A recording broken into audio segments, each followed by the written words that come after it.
പതിവ് പോലെ തന്നെ ഇന്നത്തെ രാവിലത്തേടൊക്കെയാണ് കാണിച്ചു തുടങ്ങുന്നത്. അപ്പോൾ ഇന്നൊരു കല്യാണത്തിന് കൂടാനുണ്ട് കേട്ടോ. അപ്പോൾ രാവിലെ എൻ്റെ എല്ലാ ജോലികളും ഒതുക്കി വെച്ചിട്ട് വേണം എനിക്ക് പോകാൻ വേണ്ടിയിട്ട്. അപ്പം ഞാനും പോകുന്നുണ്ട്, പാത്തുക്കുട്ടിയും കൂടെ കൊണ്ടുപോകുന്നുണ്ട് കേട്ടോ. പനിയൊക്കെ ആയതുകൊണ്ട് കൊണ്ടുപോകണ്ടെന്നാണ് വിചാരിച്ചത്. പിന്നെ ആളിങ്ങനെ മോഹിച്ചിരിക്കുമായിരുന്നു ഈ ഒരു കല്യാണം കൂടാൻ വേണ്ടിയിട്ട്. അതുകൊണ്ട് അങ്ങ് കൊണ്ടുപോകാമെന്ന് വിചാരിച്ചു കേട്ടോ. അപ്പോൾ ഞാൻ അങ്ങനെ തുടക്കത്തിലേ വാൺ ചെയ്താൽ കൊണ്ടുപോയത്. അവിടെ ചെന്ന് അതും ഇതും ഒന്നും എടുത്തു വെച്ച് കഴിക്കരുത്, ഒന്നാമത് പനിയും കഫക്കെട്ടും ഒക്കെ ആയിട്ട് ഇരിക്കുവാണേ.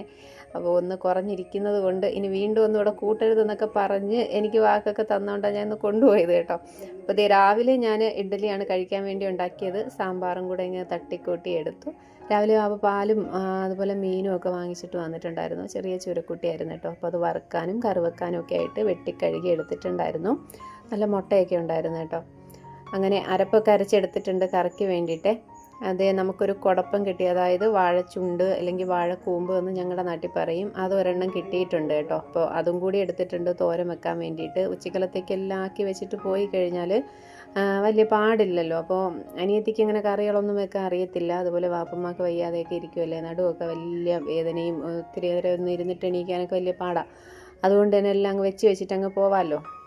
അപ്പം നമുക്കും ഒരു സമാധാനം കിട്ടും. പിന്നെ ഈ വാഴച്ചുണ്ട് ഇങ്ങനെ അരിയാൻ കൊടുത്തിട്ടുണ്ടെങ്കിലും വീഡിയോ എടുക്കാൻ വേണ്ടി മാത്രമാണ് അങ്ങനെ ഞാൻ പിടിച്ചിരുത്തിയത് കേട്ടോ. കുറച്ചരിഞ്ഞപ്പോഴേ ഞാനിങ്ങ് വാങ്ങിച്ചിട്ട് ബാക്കിയൊക്കെ അരിഞ്ഞെടുത്തു. അതിൻ്റെ വലയൊക്കെ കളഞ്ഞ് അതും അങ്ങ് തോരനാക്കി മീൻ കറിയും മീൻ പൊരിച്ചതും എല്ലാം സെറ്റാക്കി. പിന്നെ ഞങ്ങൾ കുളിച്ച് റെഡിയായി ഞങ്ങൾ കല്യാണത്തിന് പോകാനായിട്ട് ഇറങ്ങി കേട്ടോ. ബസ് കാത്ത് നിൽക്കുവാണ്. ഞങ്ങൾ വീട്ടിൽ നിന്ന് കുറച്ചിങ്ങ് താഴോട്ട് നടന്ന് വരണം കേട്ടോ, മെയിൻ റോഡിലോട്ട്.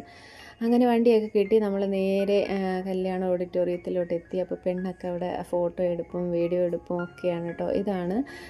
ഇതെൻ്റെ അനിയത്തിയുടെ ഹസ്ബൻഡിൻ്റെ ചേട്ടൻ്റെ മോളെ കല്യാണം കേട്ടോ. അപ്പോൾ ചേട്ടനും വൈഫും മോളും ഒക്കെ നിന്ന് ഫോട്ടോയൊക്കെ എടുക്കുകയാണ്. ഇതാണ് എൻ്റെ അനിയത്തി, അവളുടെ 2 കുട്ടീസാണ് ആ നിൽക്കുന്നത് കേട്ടോ. പിന്നെ എല്ലാവരും ഫുഡ് കഴിക്കാൻ പോകുന്നത് കൊണ്ട് ഞാനും അവിടെ ഇരുന്നില്ല. ഞാനും പോയി ഫുഡൊക്കെ കഴിച്ച് വന്നിരുന്ന് കല്യാണമൊക്കെ കണ്ട് കിട്ടിയ വണ്ടിയിൽ കയറി വീണ്ടും തിരിച്ച് വീട്ടിലോട്ടെത്തി. അപ്പോൾ ഇത്രയേ ഉള്ളൂ. ഇഷ്ടപ്പെട്ടാൽ ലൈക്ക് ചെയ്യണേ. ലോങ് വീഡിയോ ഇട്ടിട്ടുണ്ട് കേട്ടോ.